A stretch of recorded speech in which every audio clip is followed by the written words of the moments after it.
Here's your ultimate catch-up before Dandadan Season 2 drops. We start with two total opposites, Momo Ayase, a rebel girl who swears ghosts are real but aliens are nonsense, and Ken Takakura, a nerdy loner convinced aliens exist but ghosts don't. Momo keeps calling him Okarun to keep his real name from ruining her image. Their clashing beliefs turn into a dare war. She drags him to a cursed tunnel to summon spirits, and he double dares her to hit an abandoned hospital to contact aliens. Plot twist. Okarun gets hijacked by the infamous Turbo Granny spirit, while Momo's abducted by the Serpo aliens. They're forced to team up. Okarun and Turbo Granny jump into the UFO via Momo's dropped phone, and Momo channels her grandma Seiko Ayase's psychic pep talks. Powers up, and together they beat the UFO into scrap metal. Episode 2, they retreat to Seiko's house for safety. Momo trains to control her new powers while keeping Turbo Granny's curse from swallowing Okarun whole. Then the Flatwoods monster shows up, drags them into a regenerating pocket dimension, and goes full kaiju. Okarun's still learning Turbo Granny mode and gets smacked around. Momo juggles psychic upgrades and curse babysitting, but remembers Seiko's teachings. Whips out talismans,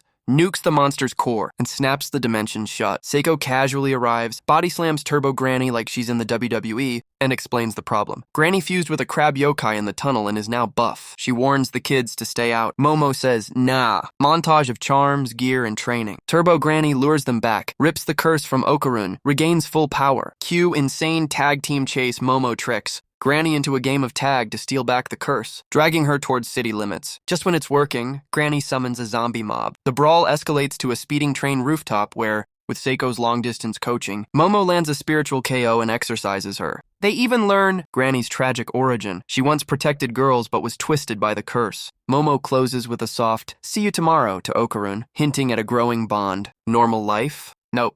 Rumors swirl. Okarun finds out in the boy's bathroom his Kintama testicles are MIA again, and Turbo Granny's aura still haunts him. Momo defends him at school with psychic flexes. Back home, Seiko seals Turbo Granny into a Maneki Neko doll but drops bad news. Okarun's golden Kintama are now spirit magnets for cosmic weirdness. One ends up with Aira Shiratori, the same girl who bullied him. She can now see ghosts thanks to the golden ball and thinks Momo's the bad guy. While they're beefing, a new yokai, Acrobatic Silky, drops in, claiming to be Aira's mom. Silky swallows everyone into a hair maze nightmare. Momo nearly gets crushed inside. Silky strands but torches her way out with Aira's lighter. Aira's just a normie, so she's almost done for. Inside Silky's world, the harsh truth comes out. Silky was a struggling mom, trafficked, shamed, and cursed. Even in monster form, she sacrifices herself to save her kid. Aira, shaken, promises to make something good from the wreckage. The group levels up emotionally, even Okarun's rattled. Back at school, Aira tries to act normal, but now sees Momo as both rival and threat. Okarun regains one golden ball, but his yokai power still spikes randomly. Then Aira's confession drama, anime trip fall on Okarun, and Momo misreads the scene.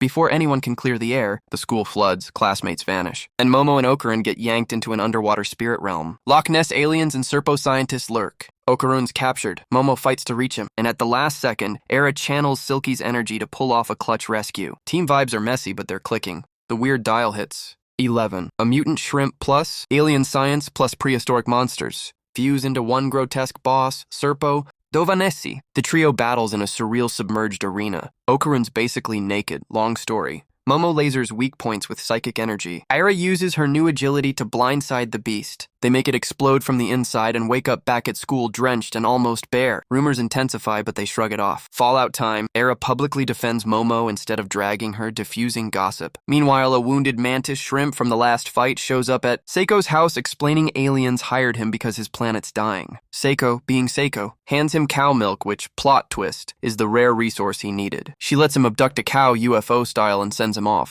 The real shock? Enter Gigi, Momo's childhood friend and ex-crush, now homeless thanks to spirits. Seiko offers him a bed. Love triangle becomes a love square. Gigi joins school. Tension spikes. Okarun gets jealous. Then Okarun and Momo chase a running anatomy mannequin named Tao to a junkyard, meet another mannequin, Hannah, and Tao confesses his love, sparking Okarun's epiphany. He's in love with Momo. Tender moment despite the plastic dolls. The season ends at Gigi's cursed family house. The reason? He came to Momo's in the first place. It looks normal. They all settle in. Momo goes to the hot springs to chill. Okarun and Gigi awkwardly bond. Then they find a sealed wall lined with talismans and a heavy aura. Just as everything seems calm, the camera cuts to Momo surrounded by ominous strangers. Silence. Roll credits. Season 2's trailer jumps straight into the cursed house chaos, and it looks absolutely wild.